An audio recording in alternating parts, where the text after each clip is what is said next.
الله أكبر.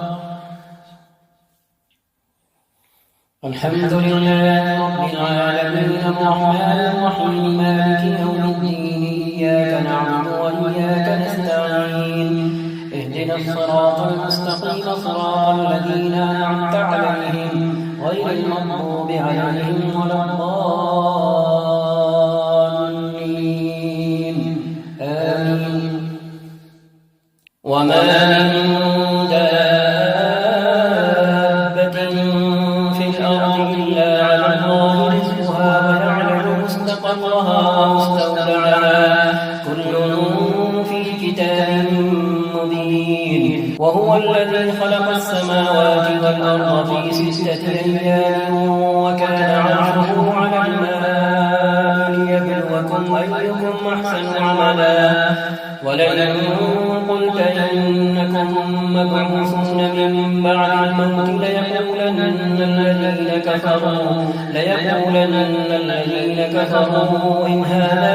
إلا سحر مبين. ولئن أخرنا عنهم العذاب إلى أمة معدودة ليقولن ما يحبسه ألا يوم يأتيهم ليس مصروفا عنهم وحاق بهم ما كانوا به يستهزئون. ولئن أذقنا الإنسان منا رحمة ثم نزعناها منه إنه ليئوس كفور.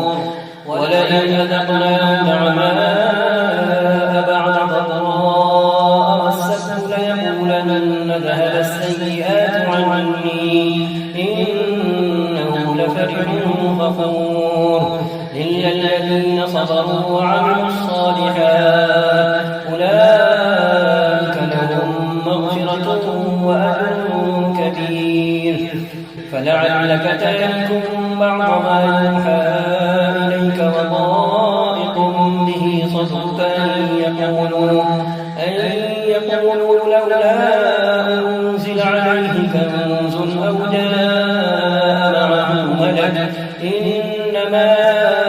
أنت نذير والله على كل شيء وكيل. أم يقولون افتراه قل فأتوا بعشر سور مثله مفتريات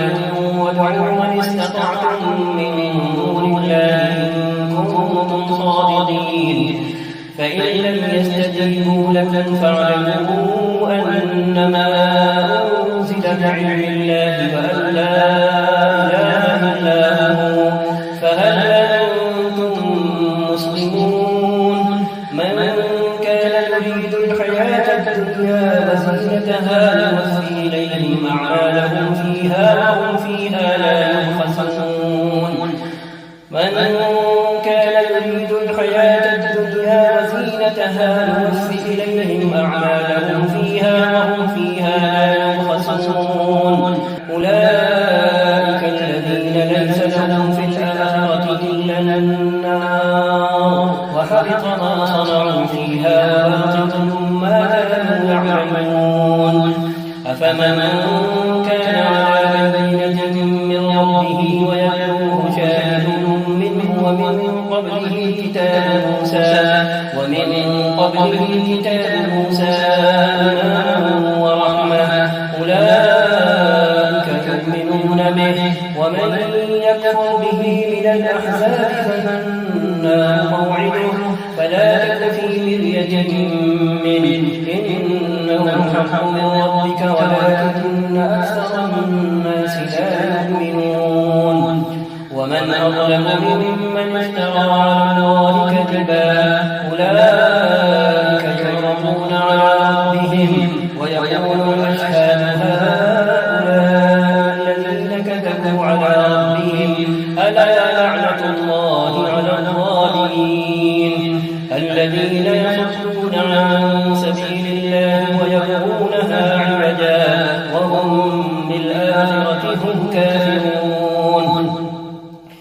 أولئك لم يكونوا معجزين في الأرض وما كان لهم من دون الله من أولياء يضاعف لهم العذاب ما كانوا يستطيعون يسمعون السمع وما كانوا يبصرون أولئك الذين خسروا أنفسهم وضل عنهم ما كانوا يفترون لا جرم أنهم في الآخرة هم الأخسرون إن الذين آمنوا وعملوا الصالحات وأخبتوا إلى ربهم أولئك أصحاب الجنة هم فيها خالدون مثل الفريقين كالأعمى والأصم والبصير والسميع هل يستويان مثلا أفلا تذكرون ولقد أرسلنا نوحا إلى قومه إني لكم نذير مبين ألا تعبدوا إلا الله إني أخاف عليكم عذاب يوم أليم فقال الملأ الذين كفروا من قومه ما نراك إلا بشرا مثلنا وما نراك اتبعك إلا الذين هم أراذلنا بادي الرأي وما نرى لكم علينا من فضل بل نظنكم كاذبين قال يا قوم أرأيتم إن كنت على بينة من ربي وآتاني رحمة من عنده فعميت عليكم أنلزمكموها وأنتم لها كارهون ويا قوم لا أسألكم عليه مالا إن أجري إلا على الله وما أنا بطارد الذين آمنوا إنهم ملاقو ربهم ولكني أراكم قوما تجهلون ويا قوم من ينصرني من الله إن طردتهم أفلا تذكرون ولا أقول لكم عندي خزائن الله ولا أعلم الغيب ولا أقول إني ملك ولا أقول للذين تزدري أعينكم لن يؤتيهم الله خيرا الله أعلم بما في أنفسهم إني إذا لمن الظالمين قالوا يا نوح قد جادلتنا فأكثرت جدالنا فأتنا بما تعدنا إن كنت من الصادقين قال إنما يأتيكم به الله إن شاء وما أنتم بمعجزين ولا ينفعكم نصحي إن أردت أن أنصح لكم إن كان الله يريد أن يغويكم هو ربكم وإليه ترجعون أم يقولون افتراه قل إن افتريته فعلي إجرامي وأنا بريء مما تجرمون وأوحي إلى نوح أنه لن يؤمن من قومك إلا من قد آمن فلا تبتئس بما كانوا يفعلون واصنع الفلك بأعيننا ووحينا ولا تخاطبني في الذين ظلموا إنهم مغرقون ويصنع الفلك وكلما مر عليه ملأ من قومه سخروا منه قال إن تسخروا منا فإنا نسخر منكم كما تسخرون فسوف تعلمون من يأتيه عذاب يخزيه ويحل عليه عذاب مقيم حتى إذا جاء أمرنا وفارت النور قل نحمل فيها من كل زوجين اثنين وأهلك إلا من سبق عليه القول وما آمن معه إلا قليل وقال اركبوا فيها بسم الله مجريها ومرساها إن ربي لغفور رحيم وهي تجري بهم في موج كالجبال ونادى نوح ابنه وكان في معزل يا بني اركب معنا ولا تكن مع الكافرين. قال سآوي إلى جبل يعصمني من الماء قال لا عاصم اليوم من أمر الله إلا من رحم وحال بينهما الموت فكان من المغرقين. وقيل يا أرض ابلعي ماءك ويا سماء أقلعي وغيض الماء وقضي الأمر واستوت على الجود وقيل بعدا للقوم الظالمين. ونادى نوح ربه فقال رب إن ابني من أهلي وإن وعدك الحق وأنت أحكم الحاكمين. قال يا نوح إنه ليس من أهلك إنه عمل غير صالح فلا تسأل ما ليس لك به علم إني أعظك أن تكون من الجاهلين. قال رب إني أعوذ بك أن أسألك ما ليس لي به علم وإلا تغفر لي وترحمني أكن من الخاسرين. قيل يا نوح اهبط بسلام منا وبركات عليك وعلى ممن معك وأمم سنمتعهم ثم يمسهم منا عذاب أليم. تلك من أنباء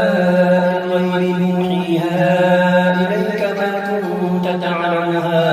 أنت ولا قومك من قبل هذا فاصبر إن العاقبة للمتقين.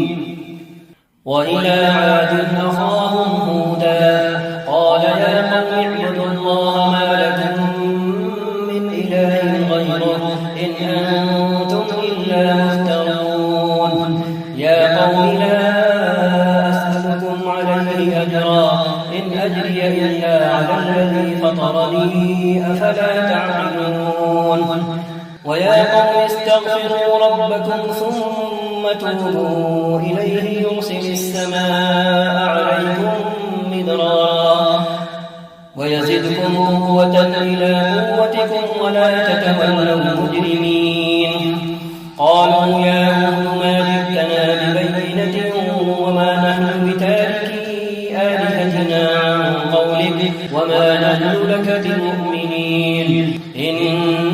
نقول إلا اعتراك بعض آلهتنا بسوء. قال إني أشهد الله واشهدوا أني بريء مما تشركون من دونه فكيدوني جميعا ثم لا تنظرون. إني توكلت على الله ربي وربكم ما من دابة إلا هو آخذ بناصيتها إن ربي على صراط مستقيم. فإن تولوا فقد أبلغتكم ما أرسلت به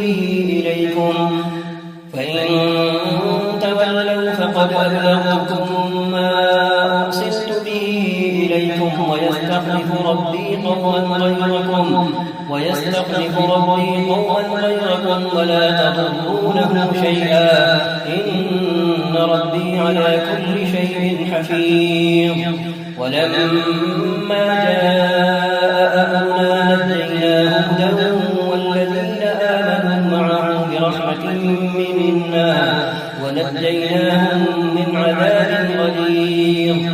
وتلك عاد جحدوا بآيات ربهم وعصوا رسله واتبعوا أمر كل جبار عنيد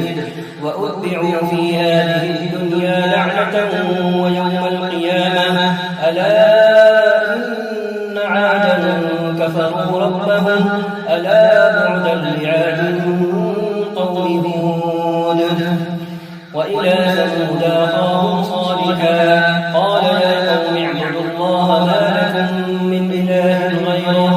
هو أنشأكم من الأرض واستعمركم فيها فاستغفروه ثم توبوا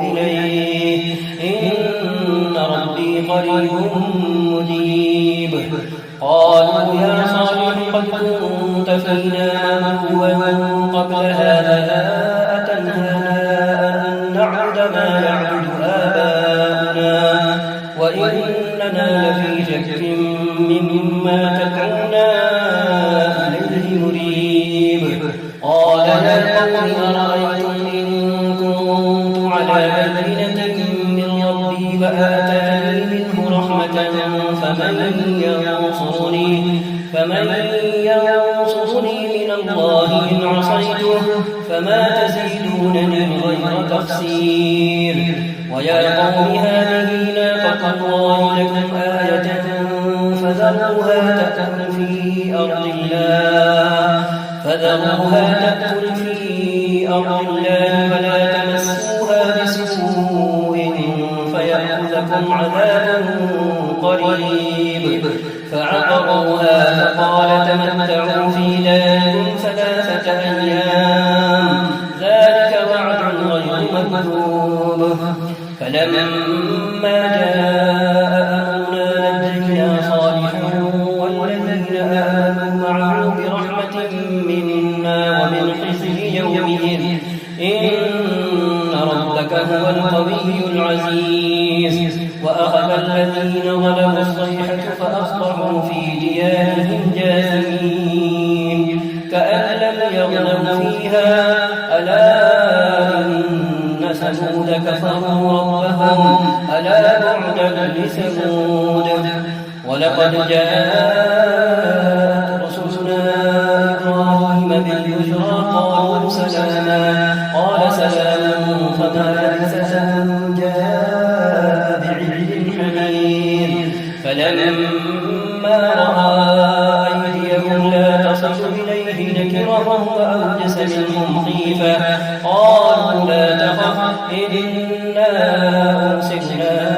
إلى قوم لوط وامرأته قائمة فضحكت فبشرناها بإسحاق ومن وراء إسحاق يعقوب. قالت يا ويلتى أألد وأنا عجوز وهذا بعلي شيخا إن هذا لشيء عجيب. قالوا أتعجبين من أمر الله رحمة الله وبركاته عليكم أهل البيت إنه حميد مجيد. فلما ذهب عن إبراهيم الروع وجاءته البشرى يجادلنا في قوم لوط إن إبراهيم لحليم أواه منيب. يا إبراهيم أعرض عن هذا إنه قد جاء أمر ربك وإنهم آتيهم عذاب غير مردود. ولما جاء رسلنا لوطا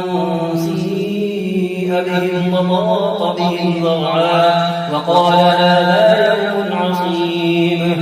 وجاءه قومه يهرعون إليه ومن قبل كانوا يعملون السيئات. قال يا قوم هؤلاء بناتي هن أطهر لكم فاتقوا الله. قال يا قوم هؤلاء بناتي هن أطهر لكم فاتقوا الله ولا تخزوني في ضيفي أليس منكم رجل رشيد. قالوا لقد علمت ما لنا في بناتك من حق وإنك لتعلم ما نريد. قال لو أن لي بكم قوة أو آوي إلى ركن شديد. قالوا يا لوط إنا رسل ربك لن يصلوا إليك فأسر بأهلك بقطع من الليل ولا يلتفت منكم أحد إلا امرأتك إنه مصيبها ما أصابهم إن موعدهم الصبح أليس الصبح بقريب. فلما جاء أمرنا جعلنا عاليها سافلها وأمطرنا عليها حجارة من مسومة عند ربك وما هي من الظالمين ببعيد. وإلى مدين أخاهم شعيبا قال يا قوم اعبدوا الله ما لكم من إله غيره ولا تنقصوا المكيال والميزان إني أراكم بخير وإني أخاف عليكم عذاب يوم محيط. ويا قوم أوفوا المكيال والميزان بالقسط ولا تبخسوا الناس أشياءهم ولا تعثوا في الأرض مفسدين. بقية الله خير لكم إن كنتم مؤمنين وما أنا عليكم بحفيظ. قالوا يا شعيب وصلاتك تأمرك أن نترك ما يعبد آباؤنا أو أن نفعل في أموالنا ما نشاء إنك لأنت الحليم الرشيد. قال يا قوم أرأيتم إن كنت على بينة من ربي ورزقني منه رزقا حسنا وما أريد أن أخالفكم إلى ما أنهاكم عنه إن أريد إلا الإصلاح ما استطعت وما توفيقي إلا بالله عليه توكلت وإليه أنيب. ويا قوم لا يجرمنكم شقاقي أن يصيبكم مثل ما أصاب قوم نوح أو قوم هود أو قوم صالح وما قوم لوط منكم ببعيد. واستغفروا ربكم ثم توبوا إليه إن ربي رحيم ودود. إن ربي رحيم ودود. قالوا يا شعيب ما نفقه كثيرا مما تقول وإنا لنراك فينا ضعيفا ولولا رهطك لرجمناك وما أنت علينا بعزيز. قال يا قوم أرهطي أعز عليكم من الله واتخذتموه وراءكم ظهريا إن ربي بما تعملون محيط. ويا قوم اعملوا على مكانتكم إني عامل سوف تعلمون. ويا قوم اعملوا على مكانتكم إني عامل سوف تعلمون من يأتيه عذاب يخزيه ومن هو كاذب وارتقبوا إني معكم رقيب. ولما جاء أمرنا نجينا شعيبا والذين آمنوا معه برحمة منا وأخذت الذين ظلموا الصيحة فأصبحوا في ديارهم جاثمين كأن لم يغنوا فيها ألا بعدا لمدين كما بعدت ثمود. ولقد أرسلنا موسى بآياتنا وسلطان مبين إلى فرعون وملئه فاتبعوا أمر فرعون وما أمر فرعون برشيد. وأتبعوا في هذه لعنة ويوم القيامة بئس الرفد المرفود. ذلك من أنباء القرى نقصه عليك منها قائم وحصيد. وما ظلمناهم ولكن ظلموا أنفسهم فما أغنت عنهم آلهتهم التي يدعون من دون الله من شيء لما جاء أمر ربك وما زادوهم غير تتبيب. وكذلك أخذ ربك إذا أخذ القرى وهي ظالمة إن أخذه أليم شديد. إن في ذلك لآية لمن خاف عذاب الآخرة ذلك يوم مجموع له الناس وذلك يوم مشهود. وما نؤخره إلا لأجل معدود يوم يأتي لا تكلم نفس إلا فمنهم شقي وسعيد فأما الذين شقوا ففي النار لهم فيها زفير وشهيق خالدين فيها ما دامت السماوات والأرض إلا ما شاء ربك إن ربك فعال لما يريد وأما الذين سعدوا ففي الجنة خالدين فيها ما دامت السماوات والأرض إلا ما شاء ربك عطاء غير مجذوذ فلا تك في مرية مما يعبد هؤلاء ما يعبدون إلا كما يعبد آباؤهم من قبل وإنا لموفوهم نصيبهم غير منقوص ولقد آتينا موسى الكتاب فاختلف فيه ولولا كلمة سبقت من ربك لقضي بينهم وإنهم لفي شك منه مريب وإن كلا لما ليوفينهم ربك أعمالهم إنه بما يعملون خبير فاستقم كما أمرت ومن تاب معك ولا تطغوا إنه بما تعملون بصير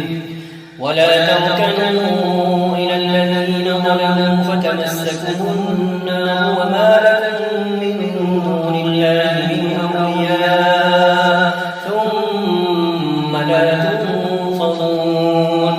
وأقم الصلاة طرفي النهار وزلفا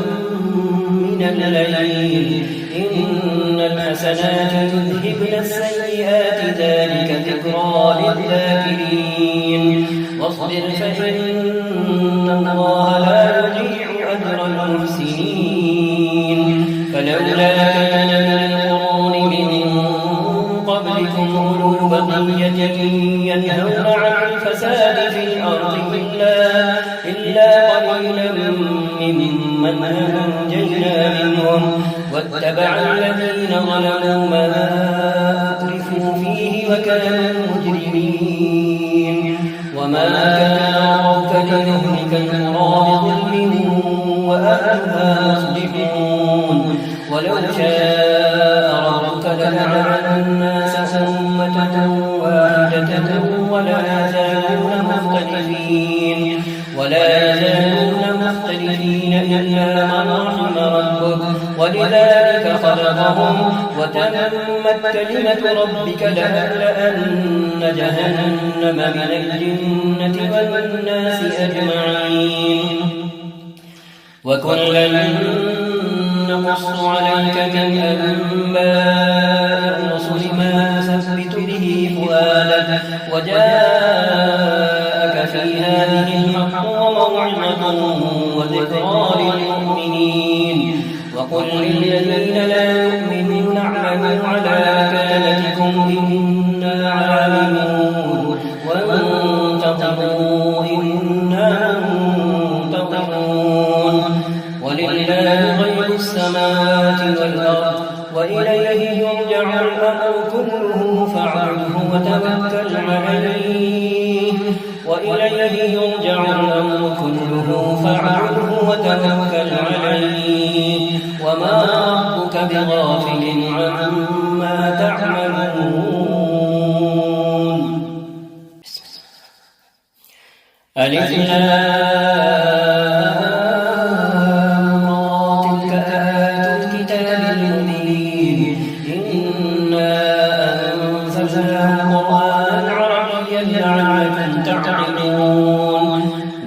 نقص عليك أحسن القصص بما أوحينا إليك هذا القرآن وإن كنت من قبله لمن الغافلين إذ قال يوسف لأبيه يا أبت إني رأيت أحد عشر كوكبا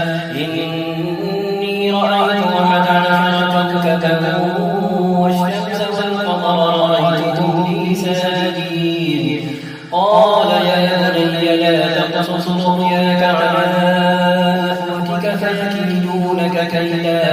إن الشيطان للإنسان عدو مبين وكذلك يجتبيك ربك ويعلمك من تأويل الأحاديث ويتم نعمته عليك وعلى آل يعقوب كما أتمها على أبويك من قبل إبراهيم وإسحاق إن ربك عليم حكيم لقد كان في يوسف وإخوته آيات للسائلين إذ قالوا ليوسف وأخوه أحب إلى أبينا منا ونحن عصبة إن أبانا لفي ضلال مبين اقتلوا يوسف أو اطرحوه وطن يخلق لكم وجه أبيكم وتكونوا من بعده قوما صالحين قال قائل منهم لا تقتلوا يوسف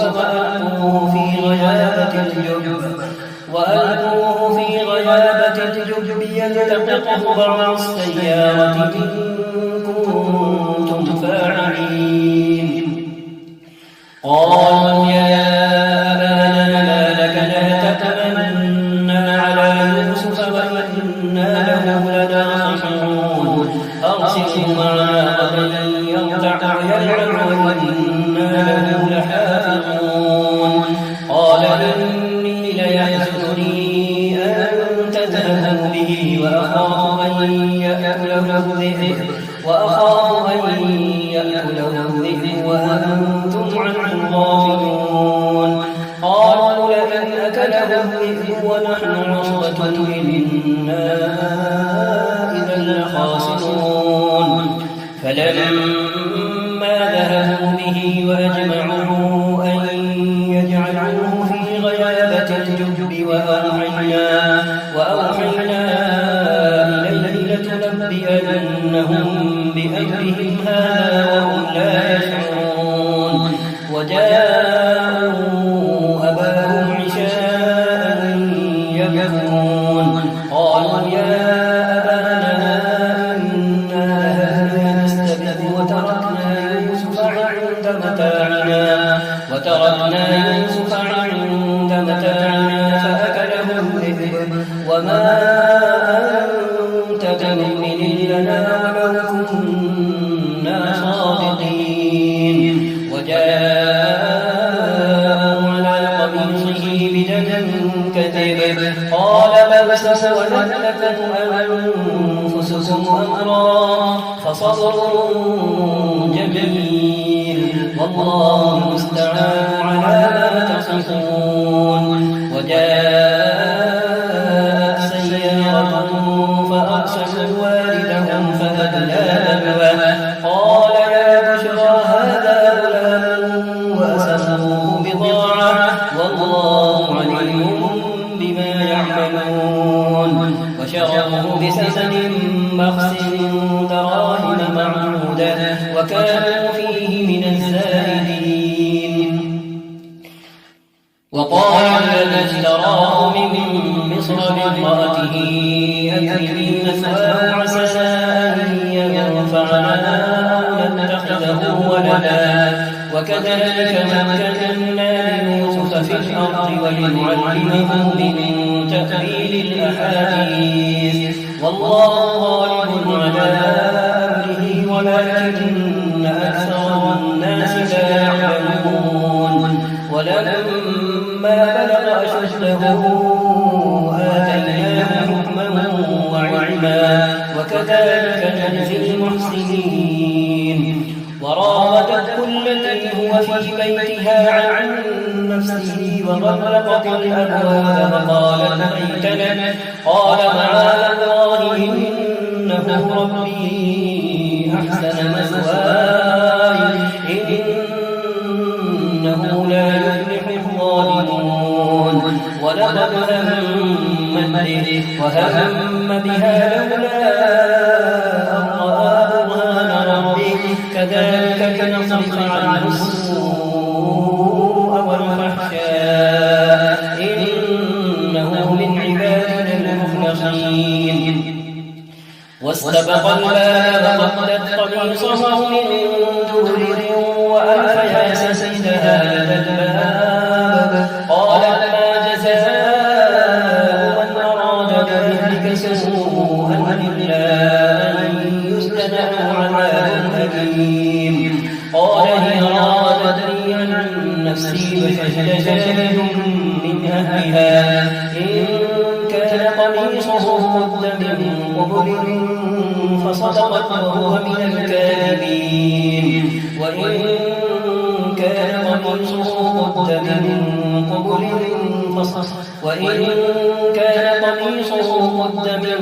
دبر فكذبت وهو من الصادقين فلما رأى قميصه قد من دبر قال إنه من كيدكن إن كيدكن عظيم يوسف أعرض عن هذا واستغفري لذنبك إنك كنت من الخاطئين وقال نسوة في المدينة امرأة العزيز تراود فتاها عن نفسه قد شغفها حبا إنا لنراها في ضلال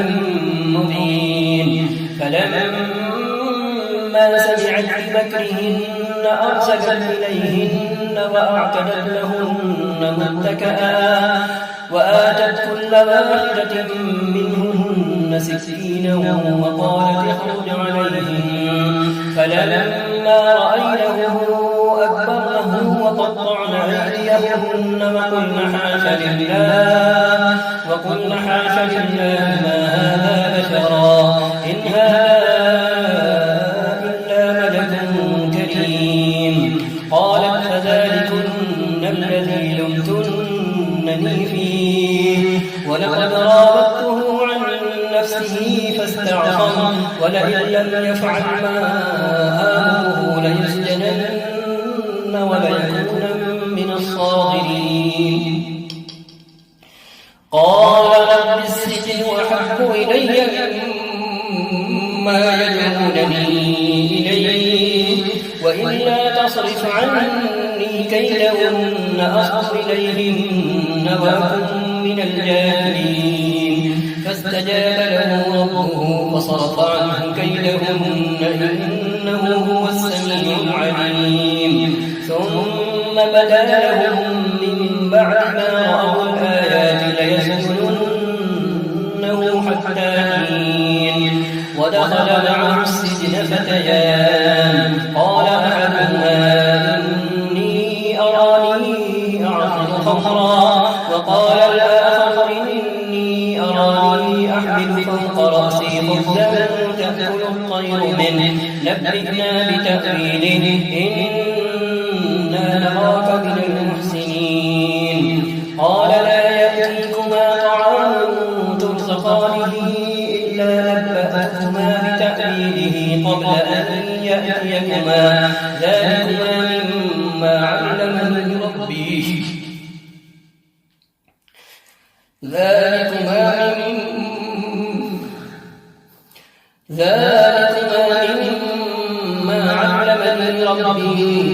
إني تركت ملة قوم لا يؤمنون بالله وهم بالآخرة هم كافرون واتبعت ملة آبائي إبراهيم وإسحاق ويعقوب ما كان لنا أن نشرك بالله من شيء ذلك من فضل الله علينا وعلى الناس ولكن أكثر الناس لا يشكرون يا صاحبي السجن أرباب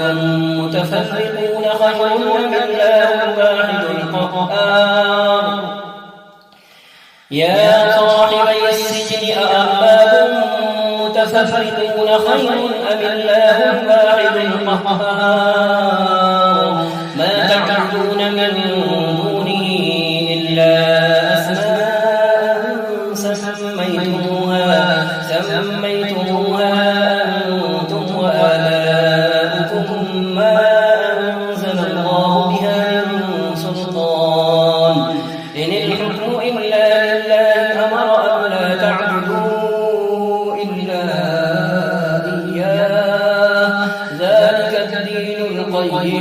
ولكن أكثر الناس لا يعلمون يا صاحبي السجن أما أحدكما فيسقي ربه خمرا وأما الآخر فيصلب فتأكل الطير من رأسه قضي الأمر الذي فيه تستفتيان وقال للذي ظن أنه ناج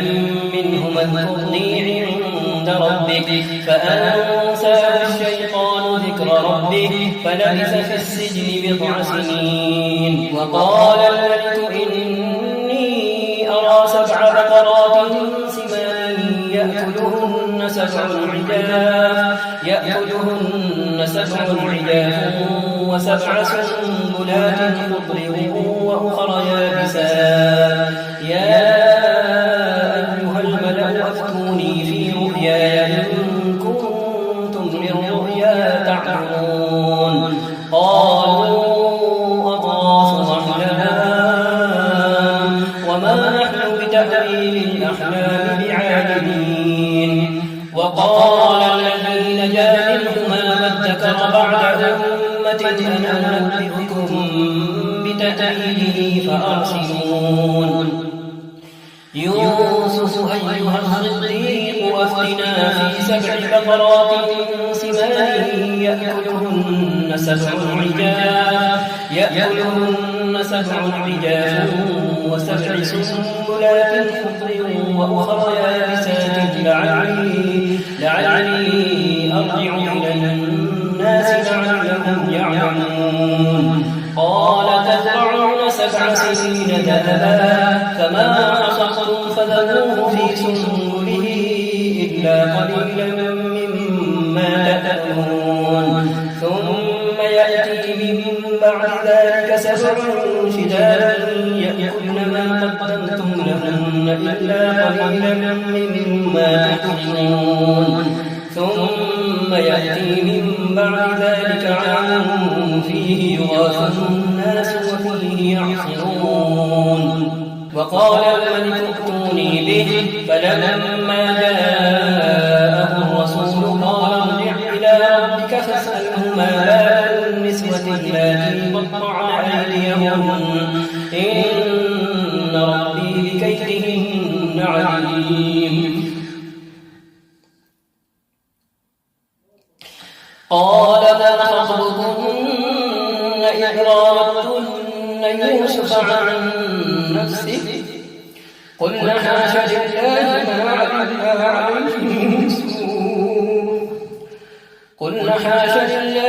علمنا عليه من سوء قالت امرأة العزيز الآن حصحص الحق ولراودته عن نفسه وإنه لمن الصادقين وقال الملك ائتوني به فلما جاءه الرسول قال ارجع إلى ربك فاسأله ما بال النسوة اللاتي قطعن أيديهن إن ربي بكيدهن عليم قال ما خطبكن إذ راودتن يوسف عن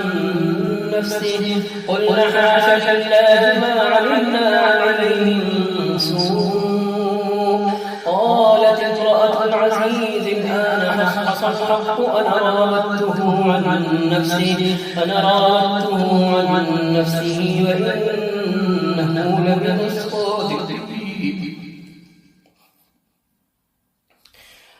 أنا راودته عن نفسه وإنه لمن الصادقين ذلك ليعلم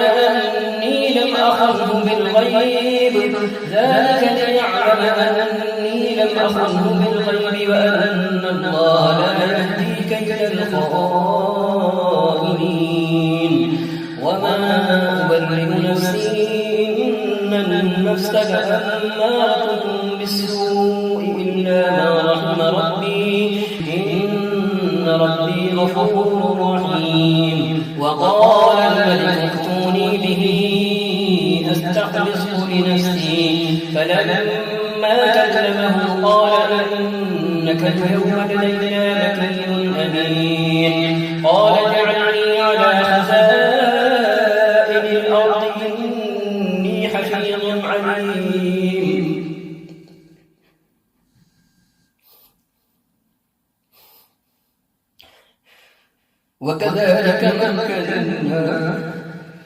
وكذلك مكنا ليوسف في الأرض يتبوأ منها حيث يشاء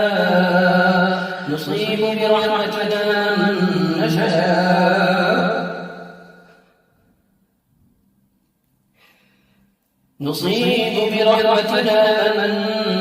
نشاء ولا نضيع أجر المحسنين ولأجر الآخرة خير للذين آمنوا وكانوا